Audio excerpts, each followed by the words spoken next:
Hi. The episode that follows is part of a 7-episode series on the trans allegory of I Saw the TV Glow. Spoilers abound. Be sure you've watched the movie before listening. It's very, very trans, so beautiful and so important, but it is very emotionally heavy. You'll want to be in a good headspace and heart space before watching, and be sure to have someone to hug after. Onward we go.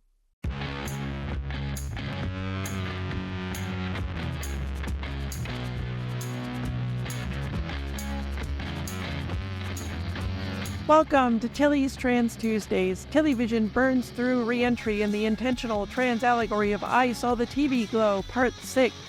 Dysphoria and Trasnphobia are coming for us with everything they've got, and it exacts a heavy toll.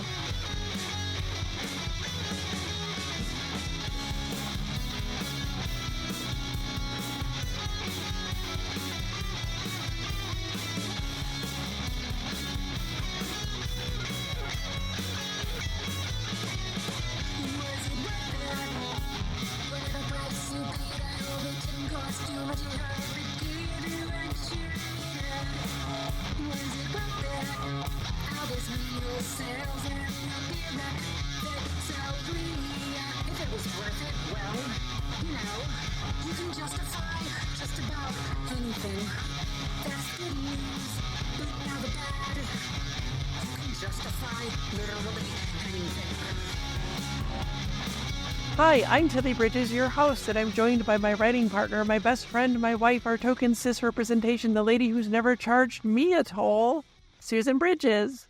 Wow. Guess you brought it out, huh? Well, you're trying. Okay, listen. First, our returning guest is the redoubtable champion, Lilah Sturges. Redoubtable. Welcome back, Lilah. I'm Yay. redoubtable. Yay. Okay, This all feels strangely familiar. Yeah, if this sounds maybe a little more polished than the others, it's because somebody forgot to turn on the recording the first time we did this. You don't need to tell everyone. Listen, I'm not hiding my truth from the world, okay? I put it all out there. I screwed up really bad. So here we are doing it again so that all of you can hear it this time. What a neat idea to do for a podcast. But then you also thought of stuff you didn't mention the first time around. And Lilah thought of stuff she did. So it's going to be even better. It's going to be even better. You should Just record them all adding. twice. Yeah, we had a rehearsal and it went That's great. right. Okay. Okay, here we go. 58 minutes, 27 seconds.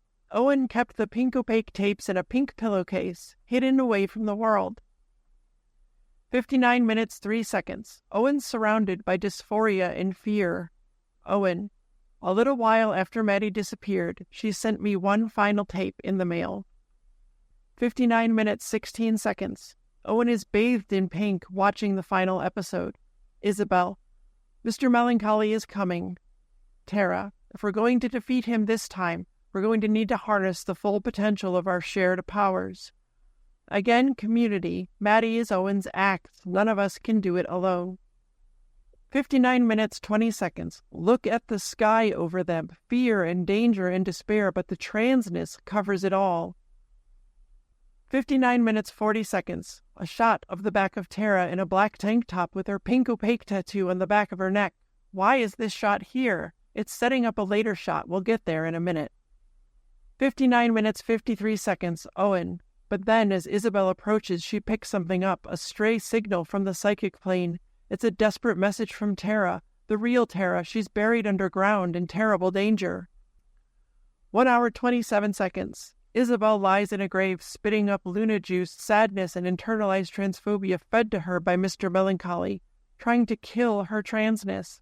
Static flies across the screen, transphobia obscuring the truth. 1 hour, 33 seconds. As Owen watches, still covered in blue, we hear static. Transphobia is obscuring his truth too, because he is Isabel. 1 hour, 37 seconds. A shot of the back of Marco, the bearded moon woman, but in a black tank top and with a pink opaque tattoo, matching the shot of Tara I mentioned at 59 minutes, 40 seconds.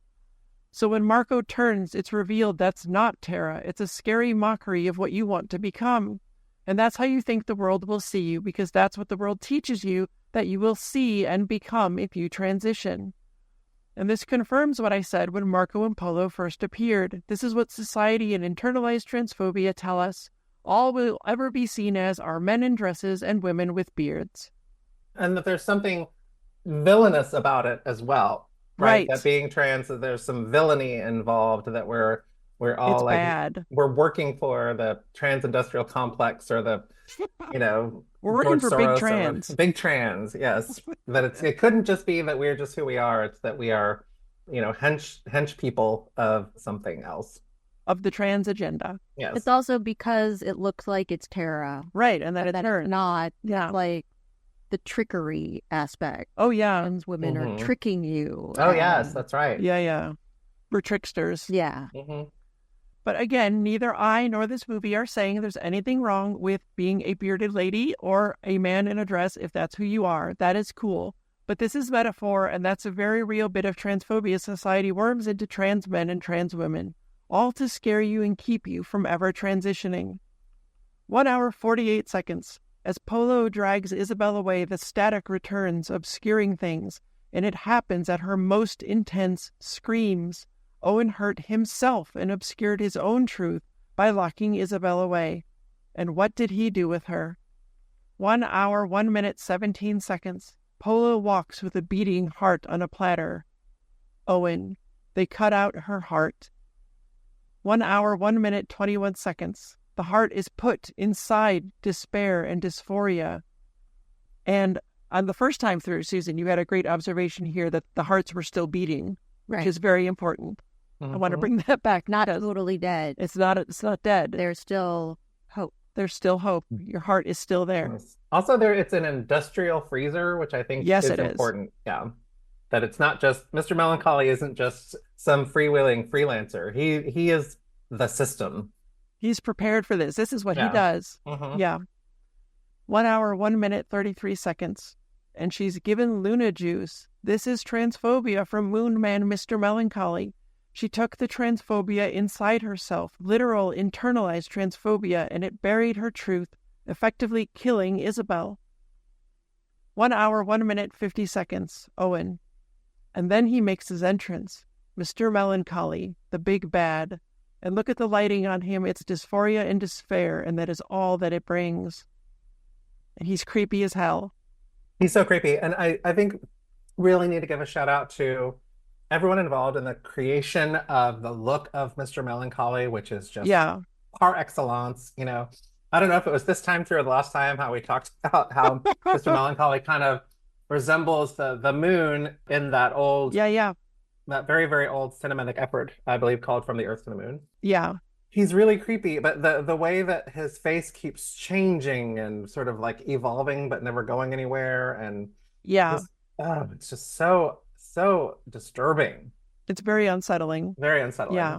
Mm-hmm. And Susan, you made that great observation before about how old-timey the design of Mr. Melancholy and Marco and Polo, they could be from the 50s or 40s or earlier, because it's the same old transphobia that's always been around. Right. It's not different. It's just recycled from so many other things. It just recycled, sexism, recycled homophobia. Yep. That's all that current transphobia really is.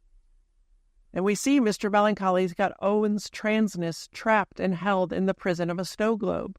Remember what Maddie asked Owen back at the double lunch? Or do you ever have a hard time distinguishing between what happened in the show and what happened in real life? Like somehow the memories got jumbled around, shook up in your head like a snow globe. Transphobia has locked down Owen's transness and jumbled his thoughts so he doesn't know what's real, so he will not and cannot accept his truth. And it's not just pink inside the snow globe, but it contains the TV with pink on it, and Owen watching. It's literally locking away Owen's ability to access his truth and transness. 1 hour, 2 minutes, 8 seconds. Mr. Melancholy licks Isabel's face. It's domination as Luna juice leaks out of her, showing you it's still inside her.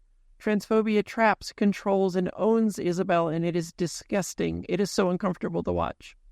Do not like. No good. 1 hour, 2 minutes, 18 seconds. Mr. Melancholy, don't fight it. Let my poison work its magic. You're going to love the Midnight Realm. It's such a wonderful, wonderful prison. 1 hour, 2 minutes, 40 seconds. Mr. Melancholy shakes up the snow globe. Static, chaos, everything's jumbled and unclear. 1 hour, 2 minutes, 54 seconds. Mr. Melancholy. Shh. It's okay. Soon you won't remember anything. Your real name, your superpowers, your heart. You won't even remember that you're dying. And that's what living with dysphoria forced into that prison is. It's death. It's worse than death. Death before detransition is a saying for a reason. 1 hour, 3 minutes, 22 seconds. Static, both seen and heard, as Owen's image, entirely blue, becomes fuzzy and flickers in and out. You know, I just had a little moment of understanding, which is that I've been thinking about Mr. Melancholy, and one of the things that's so kind of chilling about him is that he's very gentle, right? He doesn't yell and scream. He's not violent. He is very soothing and gentle when he's talking to Isabel. And I think that is on purpose. I think that there is like some of the most powerful things that hold us back as trans people is people meaning well, you know, and being gentle with us in ways that are intended to keep us in society, you know, like, hey, you know, that's kind of, you know, girly what you're doing, you know.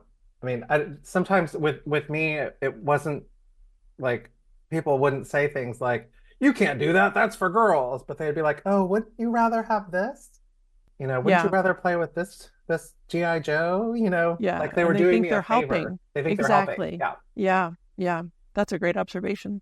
Thank you. 1 hour, 3 minutes, 43 seconds. The sky now looks like a shaken snow globe. Isabel is in the grave, Luna juice leaking out of her mouth. Owen. They bury her, alive. Very much what suppressing your true self is. Your life becomes a waking death. And then it just ended. Forever. Darkness. Nothing. 1 hour, 4 minutes, 28 seconds. Owen gasps for breath in front of the television because Isabel, his true self, was just buried alive. Worth noting again that one of the ways I described my own gender dysphoria was like drowning in being unable to breathe. See the episode on it for more. 1 hour, 4 minutes, 40 seconds. That kitchen is all dysphoria and fear. A fire alarm beeps. Owen's dad walks through and down to the basement where Owen is. 1 hour, 4 minutes, 50 seconds. A phone is off the hook. Communication with the true self is lost due to, what color is the phone? Yellow. Fear, and what did Owen just do to himself? It all tracks. 1 hour, 4 minutes, 56 seconds. Owen smashed his head into the television. He tries to get back to Isabel, to his true self, to the pink opaque, even though he just buried her and gave it all up. The sparks are blue, sadness and despair. But note, in all the sparks and chaos and flashing lights, the pink is still there. You can deny your transness, but that doesn't make it go away. Yeah, this scene is, it's the first scene that made me cry. And I think it's just because Owen's sadness, dejection is so plain, right? Yeah. And because the way that he's trying to like bash himself into the TV in order to get what he needs is, so there's something really pathetic about it, right? Mm, yeah. And I know that I have felt that way in the past, pre-transition, like you harm yourself in order to try and get what you need, and it doesn't feel good, and it's so hard to watch. That and the following scene in the shower are just really rough. Yeah, they are. Yeah, and I had moments like that too, where even when I would explore my transness and I would feel that horrible shame afterward and like, what is wrong with me? I should never do this again. But then part of me would be like, but you want to do this again. And that would make me feel even worse, right? I'd be like, I want to get back to that, but why would you want to do that? What is wrong with you? Yeah, why do I want to keep sticking my finger in this electrical socket? It makes no sense. 1 hour, 5 minutes, 14 seconds. In the very yellow, fear-filled bathroom, Owen screams, "This isn't my home. You're not my father." This is him fighting back, trying to reject the false cis reality and to reject masculinity. 1 hour, 5 minutes, 29 seconds. Owen expels the blue despair of the Luna juice, trying to purge all his internalized transphobia, but notice that the static returns. And the bathroom's a gendered space again. It is. Well, the home bathrooms are less so than public bathrooms. True. Yeah. 1 hour, 5 minutes, 45 seconds. Once again, we see the burning TV. On the commentary, Jane said they thought they needed this shot here, but didn't know why. I think, subconsciously, they knew what this symbolized for Owen. His fear was still too great, and he killed Isabel and then regretted it and wanted her back. But his fear still kept him from saving her. 1 hour, 5 minutes, 56 seconds. Owen is open and naked with himself in the mirror. There's fear and dysphoria everywhere, and that is not the face of someone who likes that reflection or even sees themselves in it. And so he immediately hides himself in a muted gray, dull and lifeless. 1 hour, 6 minutes, 35 seconds. He leaves the house and sees two men near the street. Chalk on the sidewalk behind them is jumbled. Sadness abounds. There's lots of transness still, but even the transness is sad now. He is kept from his transness by, judging by their posture and silence, sad men, which is what he knows he will become if he doesn't let Isabel out. And these are the two actors who were in Pete and Pete, another teen show from back at the time, but I've never seen it, so I don't know the significance of having them here. I've never seen it either, and so I cannot be of help in this. But I do think it's great that Jane, I'm sure this TV show means something to Jane, right? Yes. And that they were able to just go out and be like, there's some my pop culture icons could possibly be available to be in my film. And so I'm going to get them to be in my movie. And I kind of love that. I mean, that's what I would do. I mean, if we ever get to make something of our own, I would hire every lady who was ever in Star Trek because that's the coolest thing. I love them. So I'd watch them that. in her stuff. Yeah. Just get them all together. I think it could also be like blurring the lines between the fantasy and reality. Sure. Having these actors or people you recognize from other shows. Like, is this TV? Is this real? I don't know how recognizable they are because they were kids on the show. And when people grow up, they look a bit different. But there's a good, people who saw the show would have a better, better insight on that. Yeah. And I think it's the same, it's the same kind of moment as when Amber Benson shows up as Johnny Link's mom. Yeah. Right. And just reminding you are watching a fiction. Because the Midnight Realm is a fiction. Right, it is. 1 hour, 6 minutes, 42 seconds. Inside the inflatable planetarium, which, as we discussed before, was the place where he'd have to finally choose. And so it's no coincidence this is where we get Maddie's story about her choice to become Tara. Also note how important it is that Maddie tells us this story rather than us seeing it in flashback. This is all about what these events did to her. Pay attention to the words she says and what she doesn't say and her emotions and expressions as she says them. This is some remarkable acting, but it's also fantastic writing to know that telling us this story through Maddie is so much better and more intimate and emotional than seeing it as flashbacks could ever be. Because what's important is what it all did to Maddie and how she felt about it. I made it all the way to Phoenix on the money I'd saved. Now, a phoenix dies and is reborn anew, going through a transition. Phoenixes are very trans conceptually. The trees looked different, but everything else was exactly the same. The green of Dysphoria was different, but nothing else had changed yet. Transition is a process, and it takes time. It doesn't all change the moment you decide to embrace your true self. Wish it did. I started using a new name, Supertext, sleeping at the cheapest hostel I could find. Trans people are often poor due to losing homes and jobs and bigotry in hiring us. Being out and trans in a highly transphobic world is hard, and it shouldn't be. The pink opaque was over. It was no longer the goal she couldn't see past. I got a job at the mall, at Build-A-Bear, filling the dolls up with stuffing, constructing a body the way you want it to be. I got out of that town, that place I knew would kill me if I stayed. But something was still wrong, wronger even. Time wasn't right. 1 hour, 7 minutes, 55 seconds.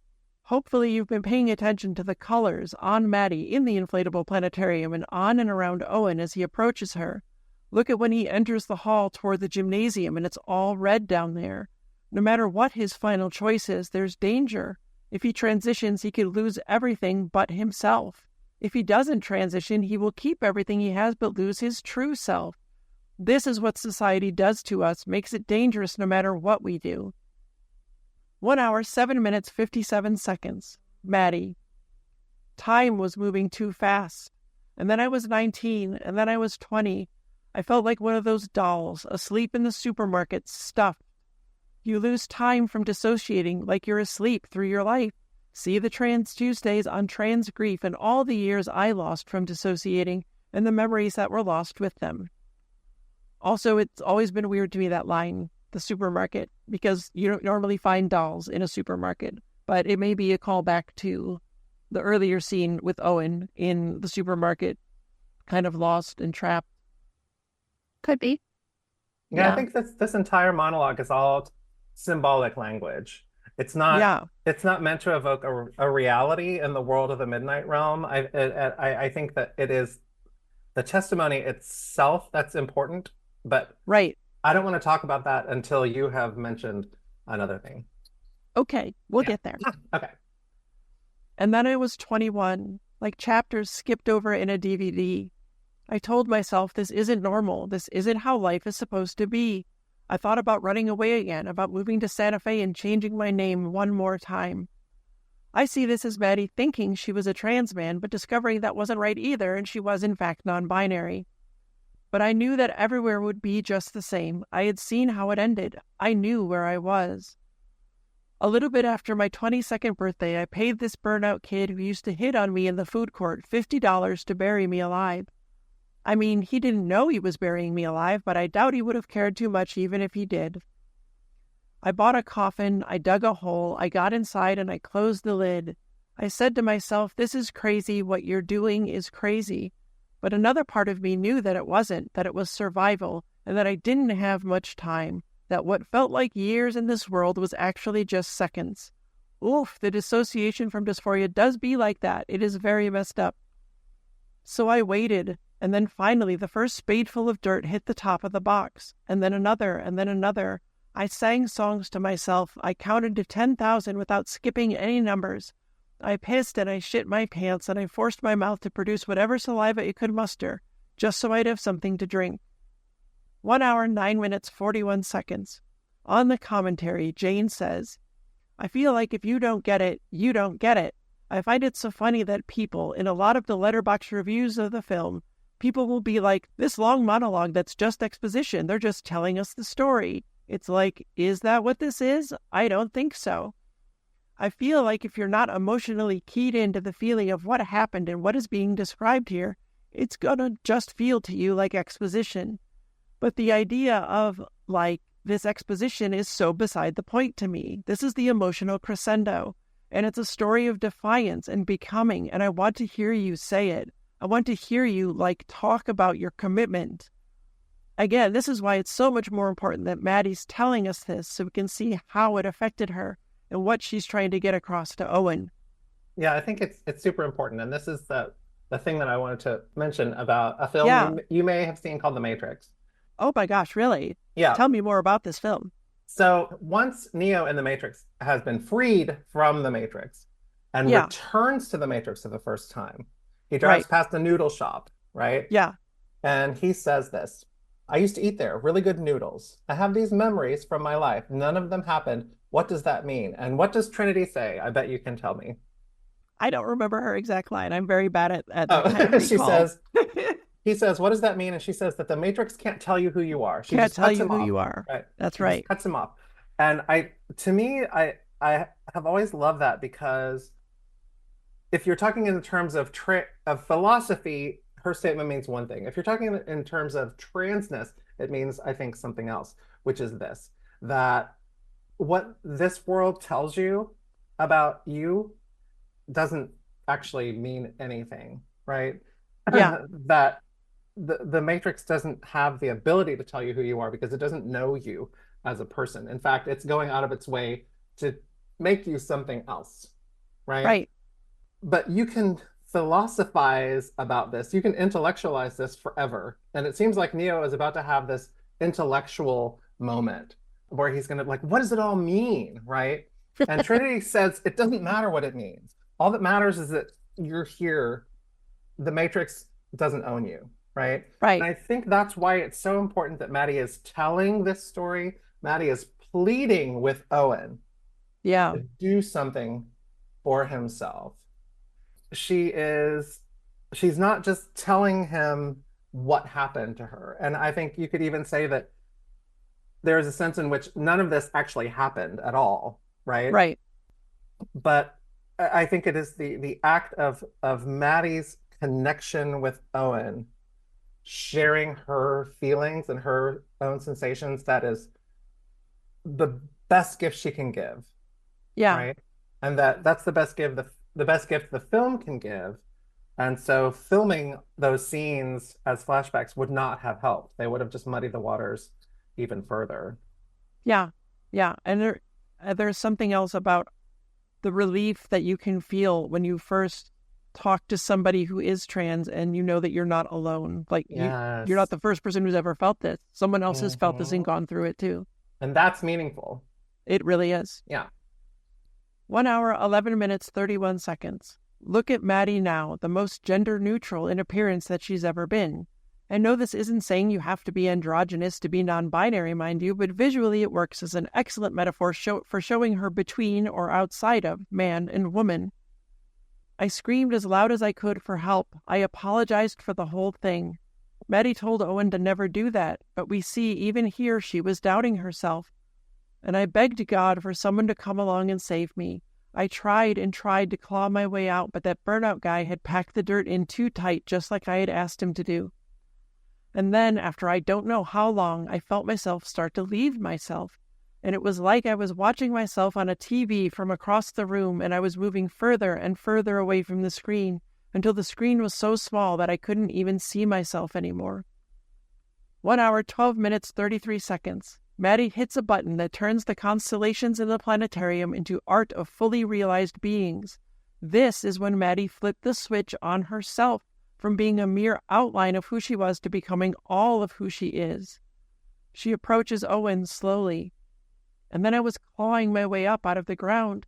And then I was at the surface, gasping for air, rain pouring down on me, thunder and lightning. And I was finally back there, back at our old sleepaway camp. And just like I was waking up from a bad dream, that whole life, that whole reality where I was Maddie Wilson drifted away, like a brief hallucination that after a few moments I could hardly even remember, and all those memories that had felt so real washed away with the rain back at our old sleepaway camp, and I was me, I was finally me again, and it was the Season 6 premiere. The Season 6 premiere, again, being the escape from the Midnight Realm, transitioning to escape dysphoria and find euphoria and the authentic self. Yeah, the season premiere that didn't happen in the quote-unquote real world, that the season premiere that never was, and is thus deemed impossible, right? This should be impossible. But that is the moment of trans exhilaration, you know, that is the moment where you're like, oh, I did it. You know, it's like you walk into a store and someone says, "Can I help you, miss?" And you're like, oh my God, what just happened? Something happened, right? I went across some huge something and I came out on the other side and I survived. I you know, it's like that when people get the surgeries, you know, they wake up from surgeries and they make a post and that post says, "I survived, bitch." And that is, survival. We survive, we triumph, and that's amazing. It is. Maddie's down on all fours, slowly crawling toward him, pleading. I tried looking for you, but Mr. Melancholy had covered his tracks too well. I knew you must be buried somewhere close by, but I didn't know where. And your signal, that signal that I used to be able to close my eyes and feel so vividly, was nowhere. I wasn't picking up anything on the psychic plane. She is so intense here, so passionate, so breathless. I found my heart, Isabel. Oh my God, I found yours too. And it was still beating, stored indefinitely in an industrial freezer. I left our hearts there because I knew I wasn't done yet, and I found Mr. Melancholy's cauldron. I found the Luna juice he used to send us to the Midnight Realm, and then I took a big sip straight out of the ladle. She knew confronting someone stuck where Owen is would remind her of how she felt when she was stuck there, and then those internalized transphobic thoughts and feelings we have that she fought so hard to overcome might come back. But she did it anyway because she couldn't abandon Owen to that. Again, we see the importance of community. This is so real for me that when I am talking to people about, you know, who are just going through their initial transitions. It can be very emotional for me, very painful for me, and it doesn't make me feel good. Like it makes me feel that shame and stuff starts to come back. It drags up all those old feelings. Yeah. Mm-hmm. Yeah, and it's really something hard. I really have to fight through. It's bad. Right. But because we want to help those people and help them get through it like we did, but it is not an emotionally easy thing to do. Correct. And I laid back down and I waited to fall back asleep. I knew I needed to come back here. I knew I needed to come back and save you so that the show can continue, so that we can get to season 6. Owen, Maddie, that's not my name, and I haven't told you anything tonight that you don't already know. Tell me you know it's true. You told me yourself you felt it. Remember, on the bleachers, you know what he put inside you. She's talking about the static, the internalized transphobia of transphobic society. She's also talking about how transness, I think, is something that we feel inside of ourselves. It's not something that like you can't take a blood test, and it's going to tell you that you're trans. Yeah. You can't look at a set of criteria, you can't. There's no checklist. There's no checklist, right? You feel it in your bones. Yep. What does the Oracle say? It's something you just know. Balls to bones. Balls to bones. Yeah. Yep. Mm-hmm. Balls to bones. Balls to bones. God, what a great line. I know, isn't it? Mm-hmm. 1 hour, 16 minutes, 17 seconds. Owen shakes his head no. Denial. This is insane. I remember playing in the snow, driving to baseball games with my dad, cooking with my mom. He remembers that boys like sports and girls belong in the kitchen. He remembers conforming to the false cis binary. 1 hour, 16 minutes, 28 seconds. On the commentary, Jane repeats what Maddie said, that Mr. Melancholy put the static inside Owen, replaced his insides, and put his heart somewhere else. Owen told her he felt it on the bleachers. And then, in the commentary, Bridget says, to keep you drugged, also known as taking the blue pill, for you Matrix and Begin Transmission fans out there. The static, the internalized transphobia, is there to keep you from self-actualization. 1 hour, 16 minutes, 38 seconds. Maddie, those memories were put there to distract you, to keep you trapped. The distractions and obligations of your life to keep you from realizing and accepting your truth. Matrix Resurrections deals with that a lot, too. 1 hour, 16 minutes, 49 seconds. Owen denies it. He cannot accept the truth that he buried Isabel, or accept that he then tried to get back to her, tried to remove the Luna juice of his internalized transphobia. But we see here it's still won out. He's made his choice. Owen. It's just the suburbs. And what are the suburbs? A liminal space between rural and urban, a little bit of a purgatory between one place and the next, pre- and post-transition. No shade, though, to people who live in suburbs and like them. It's also it's just such a sterling denial, because it has the ring of truth to it, that like, no, we're not special, we're not superheroes, we're just regular people who exist in the context of the world around us.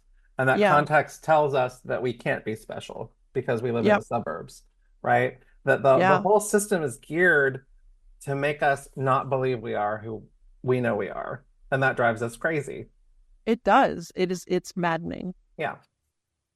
I feel like the suburbs also is kind of like an idealized American. Oh, sure. The white picket fence and the nuclear family and all that crap. Yeah. Have a nice house, have a yard, go to your job that you probably hate, but that doesn't matter. Yeah. Because this is all you ever wanted. Be like everyone else. Right. Great schools, great grocery stores, great fun centers.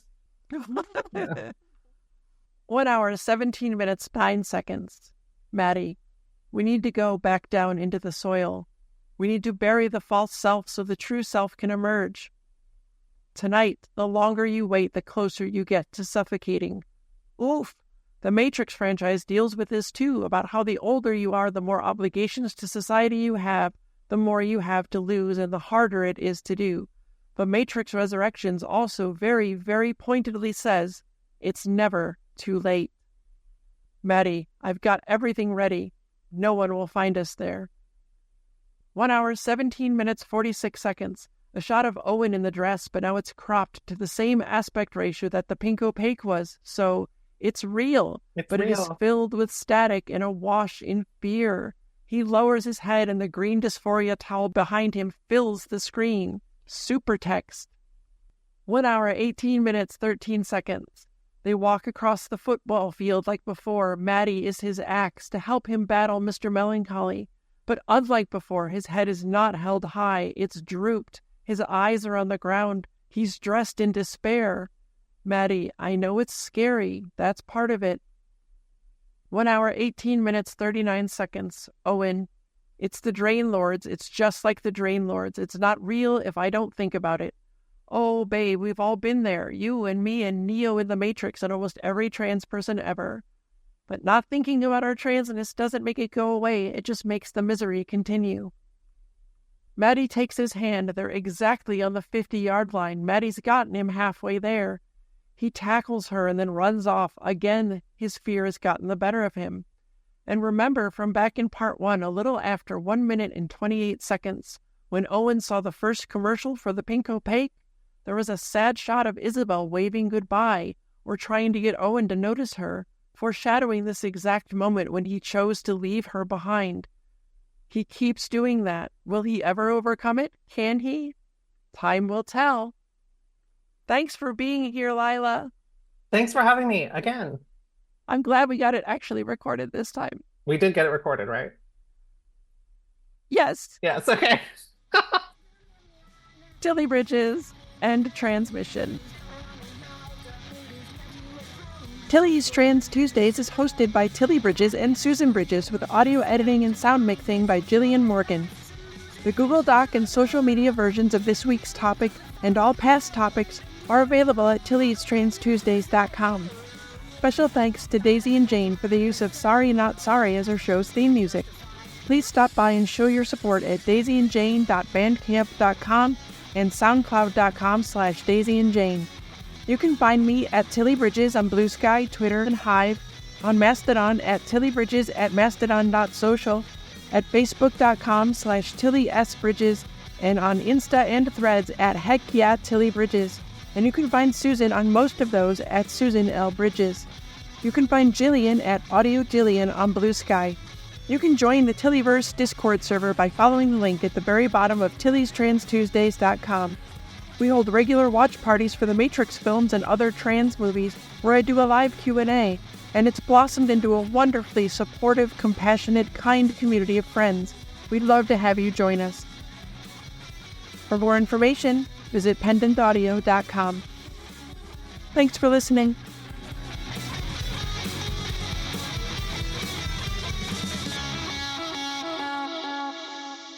I burped. Oh. That's fine. Oops. That's real. That's real. Mhm.